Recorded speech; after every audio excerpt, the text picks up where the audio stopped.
کہ وضو نماز کی کنجی ہے، اگر وضو جاندار تو نماز جاندار۔ اور حاجی صاحب دامت برکاتہ میں ایک واقعہ سنایا کرتے ہیں کہ ایک دفعہ دیہات میں تشکیل تھی، بجلی ہوتی نہیں تھی، رات کا اندھیرا تھا، تو رات کو 2:30 بجے استنجے کے تقاضے سے اٹھے تو دیکھا ایک بوڑھا میواتی ہاتھ میں پانی کا لوٹا، اس زمانے میں کوئی ٹوٹیاں تو ہوتی نہیں تھی وضو خانے، کنویں سے پانی لوٹوں میں بھر کے وضو کرتے تھے، تو پانی کا لوٹا ہاتھ میں اور کوئی چیز تلاش کر رہے ہیں۔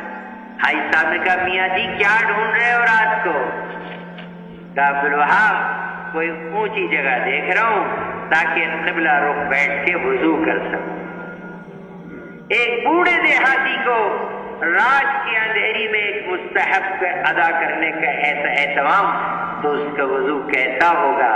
جس کا وضو ایسا اس کی نماز کیسی ہوگی؟